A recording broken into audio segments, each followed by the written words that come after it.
Hello everybody, and welcome back to Abstract Algebra. See, get out of my way.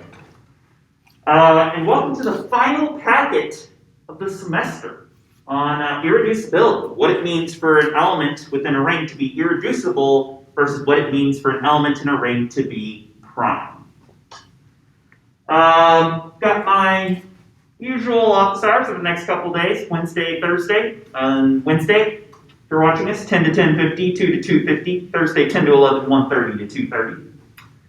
If you're watching this before then, check out my previous video for Monday, Tuesday office hours. They're mostly the same as they usually are.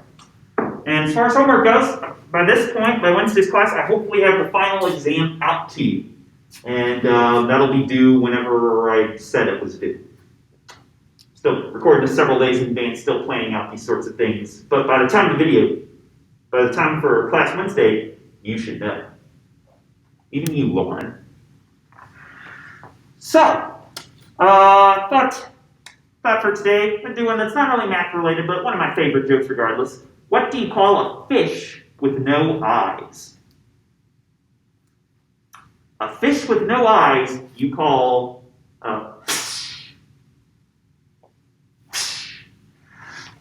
fun sound effect to make. Anywho, this was going to be my packet where I rant about prime numbers and how every teacher gets it wrong. But before we get into irreducibility and prime, I want to talk about a specific type of ring which is going to be important to us in this packet, and that is a ring called a principal ideal domain, or a PID for short, where a principal ideal domain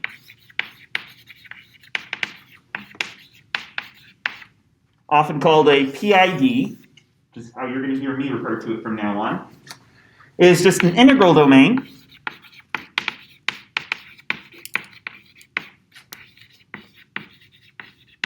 R.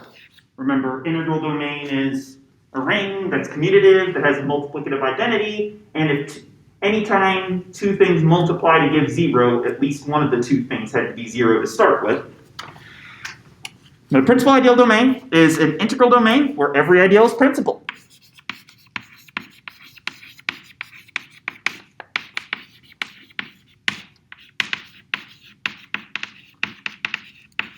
Dr. Gerstle, I don't remember what that means. What does it mean for an ideal to be principal? What that means is that every ideal can be generated by a single element, i.e., any ideal I must equal A, which is the set of ideal generated by a single element A, which is the set of all multiples of A, for some element A in the ring. Every ideal can be generated by a single element, meaning every ideal is just a set of all multiples of a single thing. If that's the case, then your integral domain R is a PID, a principal ideal domain. If not, it isn't. So let's take a look at a couple examples. About the ring of integers. So it turns out we said that every ideal within the ring of integers is generated, it is of the form NZ.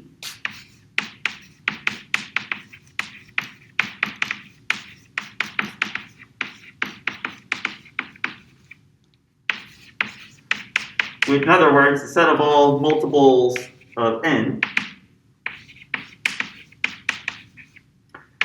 for some element n, an integer, that every ideal is of the form nz. Well, nz, remember we said, is just the ideal generated by n. And so since every ideal in the integers can be generated by a single integer n, that's then going to tell us that the integers do form a PID. And so an integral domain in which every ideal can be generated by a single element. So that's kind of the stereotypical example of the integers. So what I'd like for you to do now is I want you to think back on the examples we've looked at, and I want you to look at these three examples. The ring of all real numbers, the ring of all polynomials over the integers, and the ring of all 2 by 2 real matrices. And I want you to pause the video for a minute and think about, for each of these 3 rings, are these 3 rings PIDs or not? Are they integral domains where every ideal can be generated by a single element, or do any of these kind of break any of those conditions? Spoiler alert, at least one is not a PID. Let's go ahead and think about this for just a second, and then pause the video, and once you've thought about them, you can come back and we'll talk through them. Pause. Okay, I assume you paused, thought about these, and now unpause the video. So let's go through each of these. So let's look at the ring of all real numbers.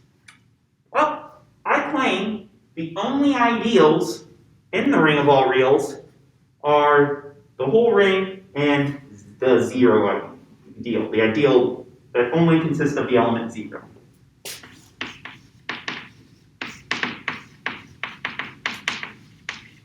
So I claim the only ideals in the ring of all reals are 0, which is the ideal, which is generated by 0, and the entire ring, which is generated by 1. Why is this? Well, it's because any non-zero element in the real numbers is a unit, since the real numbers form a field.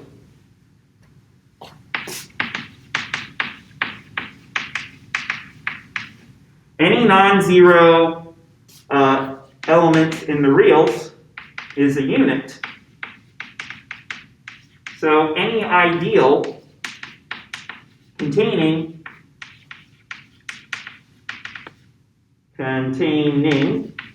a non-zero element must contain a unit and hence be the entire ring.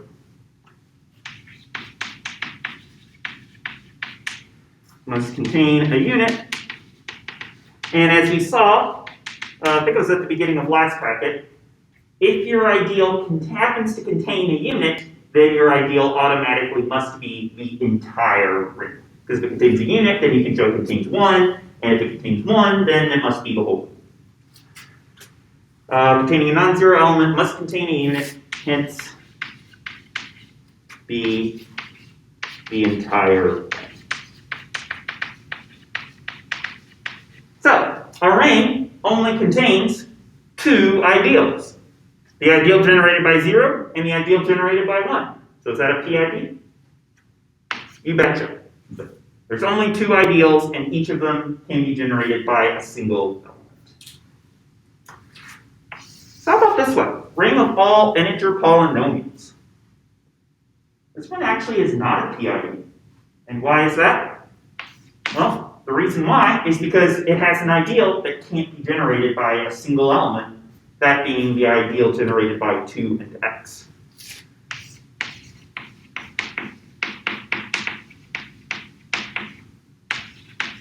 Not all ideals are a principal. As an example, ideal generated by 2 and x can't be generated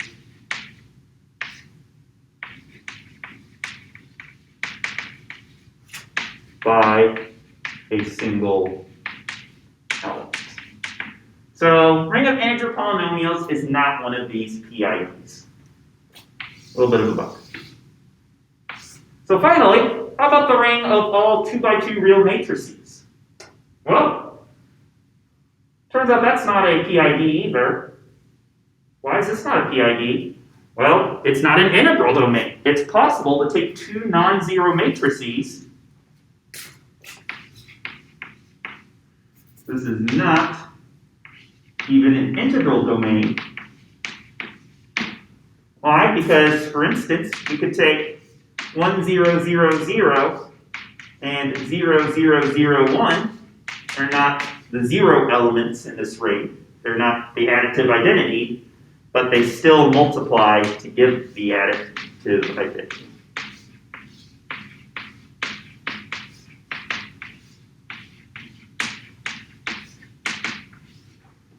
So, since you have non-zero things multiplying to give you the 0 element in this ring, that tells us this ring can't be an integral domain, and hence cannot be a PID.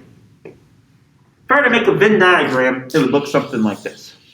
If this is the circle of all rings, then we sort of have an inner circle that has integral domains. And then we have a circle inner to that contains all PIDs. And so the real numbers would be in the very middle. The integer polynomials would be somewhere in here, an integral domain that's not a PID. And the ring of all 2x2 real matrices would be in here, a ring that's not an integral domain. Okay, so kind of what's up with PIDs. I bring up PIDs because later in the packet they're going to be very important to us. So let's flip the page, and now I'm going to talk about what it means for an element in a ring to be irreducible versus what does it mean for an element in a ring to be prime. Let's get some definitions here.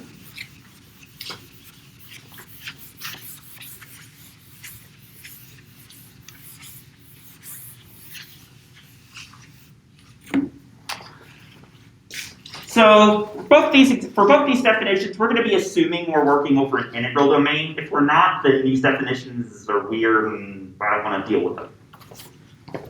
So we're going to assume R is an integral domain. We say that an element R in a ring, an element little r in a ring big R is irreducible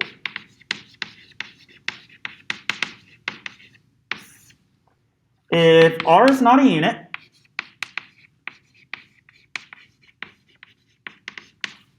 meaning R does not have a multiplicative inverse, and whenever R is equal to A times B for some elements A and B in the ring, either A or B must be a unit.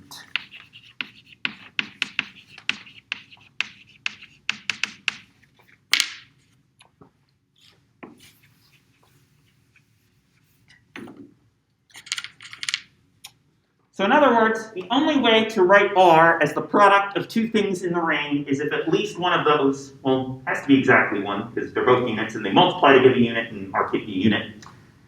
The only way for R to be irreducible is if R is the product of two things in the ring, it always has to be the case that one of those two elements in the ring has to have been has to have been a unit, something with a multiplicative inverse. Let's take a look at a few examples of this.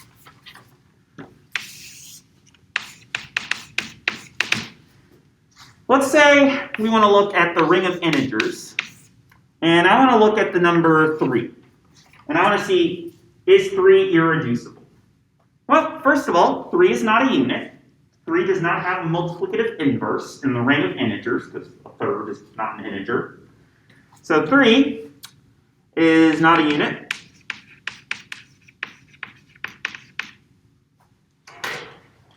And let's ask the question, if 3 is equal to A times B for some elements A and B in our ring, what can we say about A and B? Well, I claim that if 3 is equal to A times B, there's only one way for that to happen. And that's that either A is plus or minus 3 and B is plus or minus 1, or A is plus or minus 1 and B is plus or minus 3. That's the only way to multiply two things in our ring to get 3 is if one of them is plus or minus 3, if the other one is plus or minus 1. But if you notice, 3 and negative 3 aren't units, but 1 and negative 1 are units. 1 is its own multiplicative inverse, negative 1 is its own multiplicative inverse. And similarly, in the second case, plus or minus 1 are still units. So we can say that if 3 is equal to A times B, either A or B is a unit And hence, that's going to tell us 3 is irreducible in this ring. Neato burrito. So 3 is irreducible. It's not a unit itself, but whenever 3 is the product of 2 things in the ring, then 3 itself has to be a unit.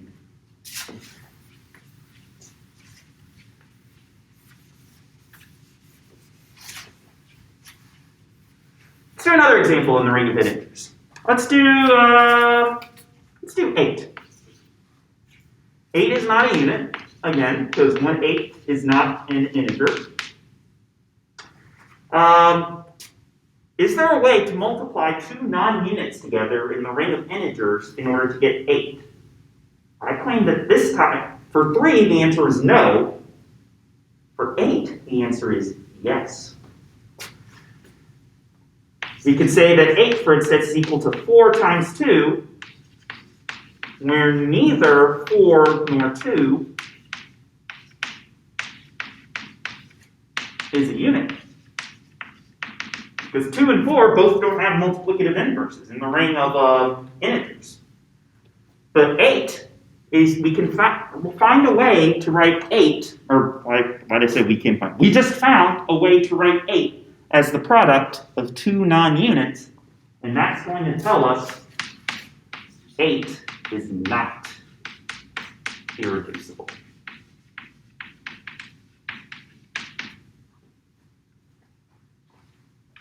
So 3 is irreducible and 8 is not irreducible, because there is a way to write 8 as the product of 2 non-units, but there's no way to write 3 as the product of 2 non-units. Anytime 3 is the product of 2 things in the ring of integers, one of those 2 things has to be a unit.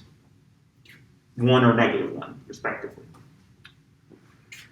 So, what does this tell us about irreducibility? We could sum up irreducibility, at least in the ring of integers, in the following way. We can say that in the ring of integers, an element A is irreducible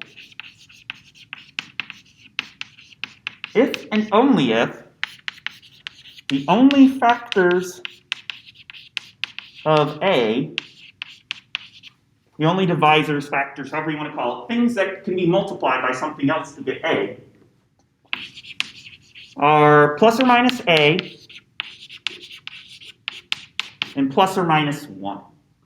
Mainly because plus or minus 1 are the only 2 units within the ring of integers. So within the ring of integers, this is what irreducibility means.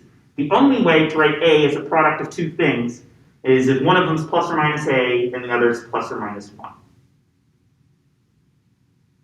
Hang on, Dr. Gersel. That sounds familiar. Does this definition sound familiar to you? A is an integer is some blank if the only factors are plus or minus itself and plus or minus 1. If it doesn't sound familiar, remove the minuses and just say the only positive factors of A are itself and 1. What does that usually? Where have you heard that definition before? You've probably heard that definition before, for that's what it means for an integer to be prime, right? That its only factors are 1 and itself. Well, that is because your entire life, all of your grade school teachers who taught you about prime numbers, high school teachers, homeschool teachers, whoever taught you about prime numbers, was lying to you. The definition of an integer is blank if and only if its only factors are itself and 1. That's not a definition for whether or not an integer is prime. That's a definition for if an integer is irreducible. You've been lied to. You've been hoodwinked. You've been given a definition for something else your entire life and you never knew. That is not at all. Only having factors of itself and 1 is not a definition for prime at all. It's a definition for irreducible. So Dr. Bristol, if that's not the definition for prime, what is the definition for prime? Good question, Elaine. Let's talk about what it actually means for something to be prime within a ring.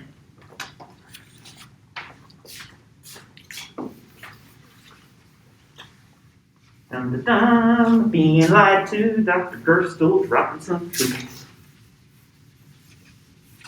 Here's what it means to be prime. An element, I'll call it P suggestively, and a ring R is prime if P is not a unit,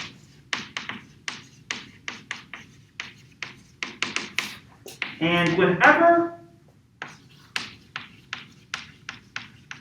P divides the product of two things, A, B, if P divides A times B for some element A in the ring R, for some elements A and B within the ring R, then either P divides A or P divides B, or both. The only way for an element in the ring is prime if whenever it divides the product of two things, P has to divide one of the two things individually. Another equivalent way to say this is P is prime if the ideal generated by P is a prime ideal. Meaning anytime you take something in the ideal generated by P, anytime the product of two things is in the ideal generated by P, at least one of the two individual elements has to also be in that ideal. Let's do a quick example here. Let's look at 3 and 8 again. 3 is a prime number. Turns out, since whenever 3 divides, I should say in the ring of integers, since whenever 3 divides the product of two integers A and B integers, 3 has to divide A, or 3 has to divide B. There's no way to take the product of two integers and get something that's a multiple of 3 unless one of the two integers itself was a multiple of 3 to begin with. So 3 is prime in the ring of integers. 8 is not prime. And why is that? Well, that's because we can say 8 divides 4 times 6, which is 24. 8 is a factor of 24. 8 divides it. But 8 does not divide 4, and 8 does not divide 6. 4 is not a multiple of 8. 6 is not a multiple of 8. But 4 times 6 is a multiple of 8. So within the ring of integers, 8 is not a prime number. So what does that leave us? Does it leave you reeling, knowing that you've been lied to your whole life about what prime numbers are? Turns out it's not so bad. Within the ring of integers, at least, an integer is prime if and only if it's irreducible. So in the ring of integers, it maybe is okay to be fooled because one definition is as good as the other since they're logically equivalent. However, we don't necessarily know, will that be the case in all rings? Will an element be prime to satisfy this definition if and only if it's irreducible? Let's take a look and see if we can do some proofs now, or actually show the relationship between these definitions of when is something irreducible. The only way to factor it is the product of two things where at least one of the two things is a unit, versus the definition of prime where if P divides the product of two things, then P has to divide one of the two things. Because it turns out these definitions are very much related to each other. So let's, first of all, we're going to prove that in every integral domain, if you have a prime element, then it must also be irreducible.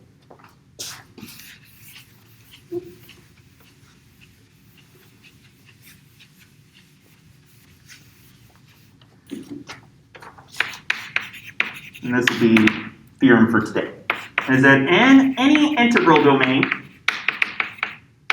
R, every prime element is irreducible.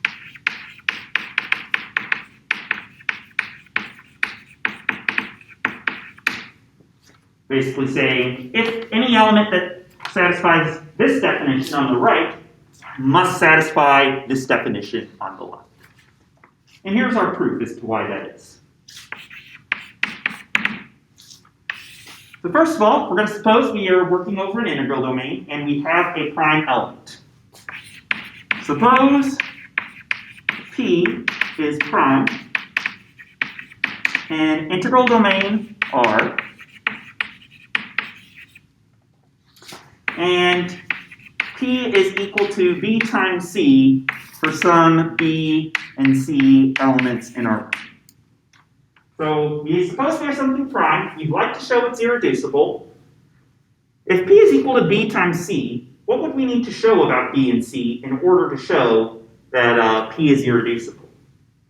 Well, what we need to be able to show in order to prove irreducibility is we need to be able to show that at least one of these two elements, B or C, has to be a unit. In other words, has to have some sort of multiplicative inverse. So let's see if we can prove that. So we know we're assuming P is equal to B times C. Well, then in particular, if P is equal to B times C, P then has to divide B times C. That's mainly because we can say that BC is equal to P times 1. We're in an integral domain, so we have a multiplicative identity 1. So P is equal to BC, then BC is equal to the product of P and 1, so P has to divide B times C, by definition. But since P is prime and P divides B times C, what does that tell us about P? We can use the definition for P being prime to then say, since P divides B times C, P has to divide at least one of B and C. Hence, since P is prime, P divides B or P divides C. And without loss of generality, we're going to say that P divides B. Whoa, Dr. Dursley, you're giving us a WLOG. WLOG just means without loss of generality, basically saying, we know P has to divide one of these two elements. I'm going to let B be the one that P divides. It doesn't matter which. If P divides C, we could basically swap B and C for the rest of this proof, and the whole proof would come out to be the same. I just don't feel like writing out two cases where P divides B, one where P divides B, one where P divides C, when the two cases are essentially going to be the same thing. We're just going to assume that B, we're going to call B the one that P divides here. So P divides B.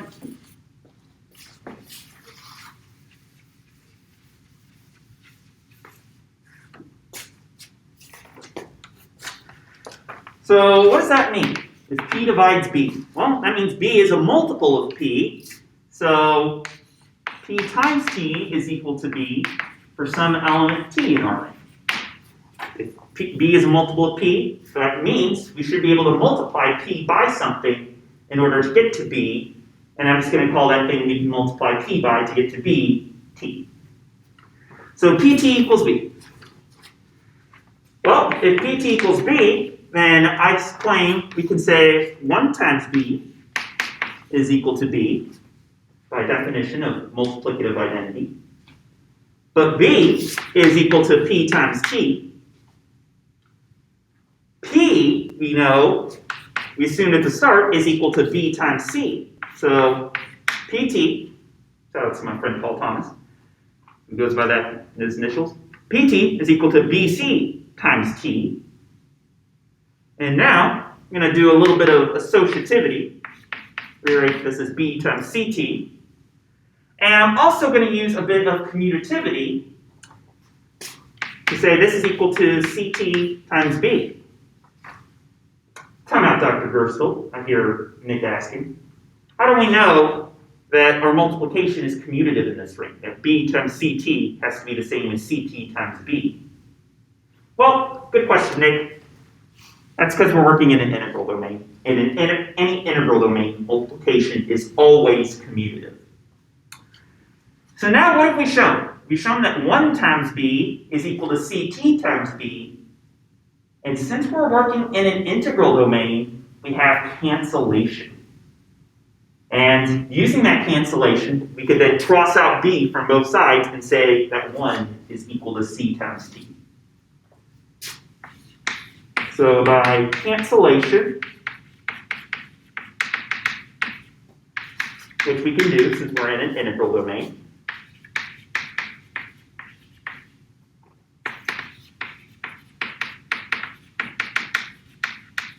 since 1 times b is equal to ct times b, that's going to tell us that 1 is equal to c times t,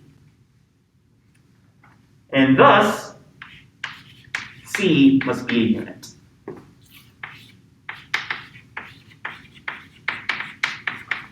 With multiplicative inverse of t. So in other words, we've just showed that anytime p is equal to b times c, for some elements b and c in our ring, using the cancellation property of that any integral domain has, which we proved 2 packets ago, I think now. So if p is equal to b times c, then one of those 2 elements, b or c, in this case it happened to be c, has to be a unit. Thus, p is irreducible.